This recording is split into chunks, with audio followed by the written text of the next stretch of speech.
जैसे आप देख सकते हैं, ये जानकारी कुरुक्षेत्र यूनिवर्सिटी की है और ये जानकारी वर्ष 2024 से 25 के सेशन के लिए है। तो आइए चलिए देख लेते हैं कि इस यूनिवर्सिटी में कौन कौन से प्रकार के प्रोग्राम करवाए जाते हैं, उनकी कितनी सीट्स उपलब्ध हैं, उन प्रोग्राम्स की फ़ीस कितनी है, आपको रिजर्वेशन कैसे मिलेगा, वेटेज की जानकारी, और एंट्रेंस होगा या फिर मेरिट बेस पे आपका एडमिशन यहाँ पे होगा। सबसे पहले इंपॉर्टेंट डेट्स देख लेते हैं। जैसे आप देख रहे हैं, अंडर ग्रेजुएट प्रोग्राम है जो, इनमें जो एडमिशन की स्टार्ट डेट है, ये देखो 23 तारीख से आपके हैं जो वो एडमिशन स्टार्ट हो गए, आप फॉर्म भर सकते हैं। और जो 15 तारीख है, 15 जून, वो आपकी लास्ट डेट है। उसके बाद ग्रेजुएट प्रोग्राम्स में एडमिशन की डेट है, ये भी सेम वही है, 23 से लेके 15 जून तक। उसके बाद ये कुछ सर्टिफिकेट प्रोग्राम्स में अगर आप एडमिशन लेना चाहते हैं तो ये उसकी डेट है, ये रही इसकी लास्ट डेट। उसके बाद अगर आप एमएड में एडमिशन लेना चाहते हैं तो उसका जो शेड्यूल है वो बाद में जारी किया जाएगा, अभी उसका शेड्यूल जारी नहीं किया गया है। उसके बाद ये कुछ फ़ीस की जानकारी है। आप यहाँ पर जैसे देख सकते हैं, जो बीए मास कम्युनिकेशन की जो फ़ीस है वो 1 साल की 37,000 रुपये है। तो इस तरह से आप सभी की जो फ़ीस है सभी कोर्सों की, वो यहाँ पर आप देख सकते हैं। मैं इसे धीरे धीरे स्क्रॉल कर देता हूँ।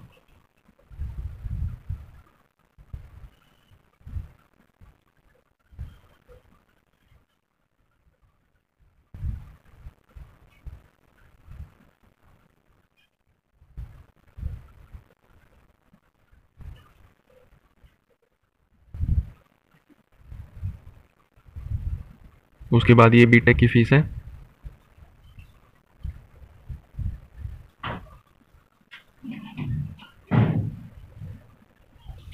उसके बाद ये रिजर्वेशन की जानकारी है। जैसे आप यहाँ पर देख सकते हैं, ऑल इंडिया ओपन कैटेगरी के लिए 15% सीटें रिजर्व है, यानी 100 में से 15 सीटें अगर किसी कोर्स में होती हैं तो 100 में से जो 15 सीटें हैं वो ऑल इंडिया ओपन कैटेगरी के लिए रिजर्व रहेंगी। उसके बाद बाकी की 85% सीटें हरियाणा के स्टूडेंट्स के लिए रिजर्व रहेंगी, और इन 85% सीटों में से 50% सीटें हरियाणा ओपन जनरल कैटेगरी के लिए रिजर्व रहेंगी, और बाकी की ऐसे अरेंज की हुई है, आप देख सकते हैं आप। जैसे बीसीए के लिए 16% सीटें रिजर्व रहेंगी और बीसीबी के लिए 11%। इस तरह से बाकी कैटेगरी की भी सीटें आप यहाँ पर देख सकते हैं किस हिसाब से रिजर्व रहेंगी। उसके बाद ये वेटेज की जानकारी है, यानी एक्स्ट्रा मार्क्स जो आपको एडमिशन दिलाने में आपकी मदद करेंगे। जैसे पहले नंबर पर आप देख सकते हैं, अगर आपके पास एनसीसी का 20 सर्टिफिकेट है तो आपको इसके लिए एक्स्ट्रा 3 मार्क्स दिए जाएंगे। और इस तरह से बाकी कुछ और जानकारी और उसके हिसाब से जो आपके मार्क्स हैं वो भी दिखाए हुए हैं यहाँ पर। जैसे आप देख सकते हैं, अगर आपके पास Red Cross awarded by university का सर्टिफिकेट है तो आपको उसके 5 मार्क्स मिलेंगे, और जो मैक्सिमम वेटेज आप क्लेम कर सकते हैं वो 5 मार्क्स कर सकते हैं।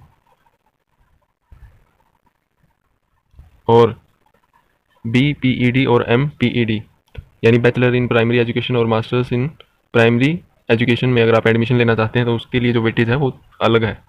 उसकी जानकारी आप ऐसे यहाँ पर देख सकते हैं। अगर आपने कोई भी पोजीशन प्राप्त की है नेशनल या ऑल इंटर यूनिवर्सिटी में, सीनियर कैटेगरी में या किसी भी तरह से, और अगर आपकी उम्र 19 से ज़्यादा थी उससे, तो आपको इस हिसाब से मार्क्स दिए जाएंगे। जैसे यहाँ पर दिए हुए हैं 25 मार्क्स, 20 मार्क्स। आप अपनी कैटेगरी यहाँ से देख सकते हैं कि आपको कितने मार्क्स मिलेंगे।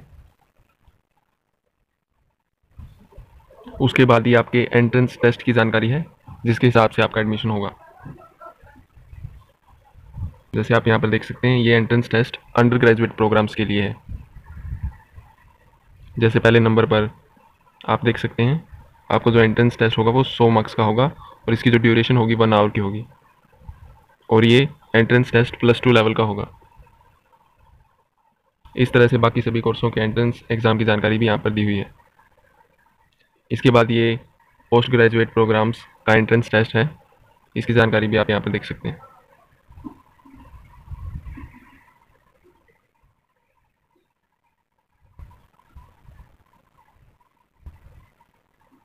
उसके बाद ये आपके एंट्रेंस टेस्ट की डेट है कि किस तारीख को है जो आपका एंट्रेंस टेस्ट होगा।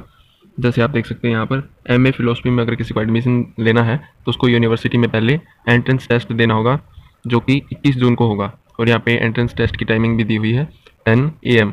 जैसे अगले कोर्स का जो एंट्रेंस टेस्ट है उसकी टाइमिंग दी हुई है 12 नून, यानी दोपहर को 12 बजे। तो आप इन सभी चीज़ों का ध्यान रखें। मैं इसे स्क्रॉल कर देता हूँ। आप अपने कोर्स में जिसमें भी आप एडमिशन लेना चाहते हैं उसके हिसाब से उसके एंट्रेंस टेस्ट की डेट यहाँ पर देख लीजिए।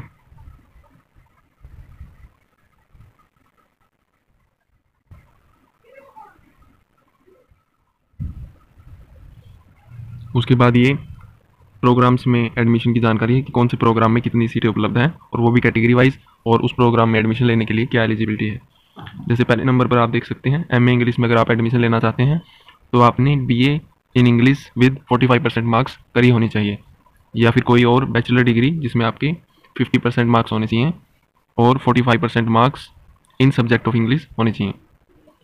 और सीट्स आप यहाँ पर देख सकते हैं, जो टोटल सीट्स हैं 120 हैं, यानी सिर्फ 120 बच्चों का एडमिशन इंग्लिश एमए इंग्लिश में होगा। और कैटेगरी वाइज सीट आप यहाँ पर देख सकते हैं, ऑल इंडिया कैटेगरी के लिए 16 सीटें, और ईडब्ल्यूएस के लिए आप यहाँ पर देख सकते हैं आउट ऑफ ऑल इंडिया, यानी ऑल इंडिया कैटेगरी के अंदर जो ईडब्ल्यूएस में आते हैं उनके लिए 2 सीटें उपलब्ध हैं।